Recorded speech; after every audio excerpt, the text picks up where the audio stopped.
Yes. Well, my first comment is for the NRC to say that I think that it's plain that the NRC has a public relations problem, and maybe most of all in the area around Seabrook.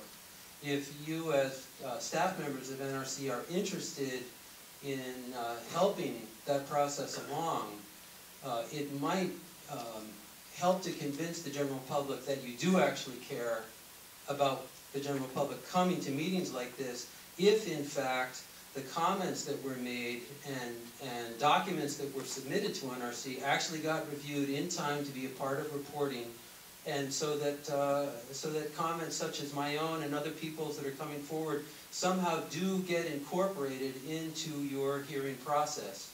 I understand that's a possibly difficult task, but that is in fact the task that you are charged with. You're interested in having the general public up here to make comments.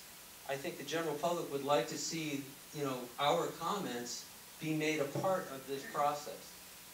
And in the spirit that that may in fact take place, I'm going to forge ahead by attempting to talk a little bit here about tritium, just as one example of many radionuclides that the general public remains at risk of being exposed to within the ingestion pathway, that is within 50 miles of any reactor here or in Japan or anywhere that reactors operate in the world. And the reason that I focus on tritium, I hope to make obvious, but my first strong suggestion to NRC is that the owners of Seabrook should be required by NRC to show proof positive that leakages and emissions of radionuclides such as tritium have been prevented entirely into the atmosphere, into the air, into groundwater, in keeping with conclusions drawn from the National Academies of Science Beer 7 report, that is biological effects of ionizing radiation, that was released a couple of years ago, that a conclusion from that study can be made that there is no threshold below which radiation is safe.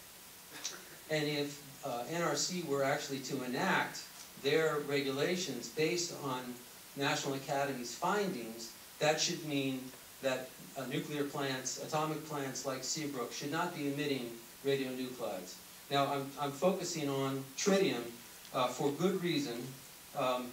There was a study conducted in the state of Massachusetts a number of years ago that focused on the Deerfield River Valley and was eventually signed off on by the state officials within the State Department of Public Health for the state of Massachusetts that showed statistical significance for things like certain cancers and Down syndrome in the Deerfield River Valley, which was close to the Yankee Row plant before it closed. And apparently those findings of cancer were eventually linked to exposures in the Deerfield River Valley to tritium. And I have in my possession a report that was done by a group out in Western Mass, the Citizens Awareness Network, that was involved in creating that study that talks about three very important effects of tritium. It's carcinogenic, it's mutagenic, and it's teratogenic. Teratogenic meaning that it is possible that exposure to tritium will cause genetic defects down the line. The other two, I think, are self-explanatory. The reason I'm bringing up tritium in relation to Seabrook in particular, and it could be cesium-137, it could be strontium-90, but here, word has come down to me that the owners of Seabrook have been boring test wells over the last period, in the recent past, apparently looking for traces of tritium. And I don't know whether the wells have been dug deeply enough, or I don't know anything about the wells, and I don't know what's been found. I think that it should be part of the public record to know if tritium is actually leaking from the reactor at Seabrook. But, God save the people that are close to that nuclear reactor if tritium gets in the groundwater and travels. And I think that the NRC should be holding not only Seabrook, but all reactors to account for their releases of tritium. And I'll say finally in relation to tritium that it does us on planet Earth no good if we're using nuclear power as a way to bridge our energy toward a carbon-free future, if by doing so we've taken on this Faustian bargain of irradiating the Earth in the process. So the next thing I wanted to say is that why does the Nuclear Regulatory Commission not require independent monitoring of radiation that allows reactor community residents and first responders, not only here but all over the United States, to know the real-time direction, location, and intensity of radioactive plumes in the event of a radiological event?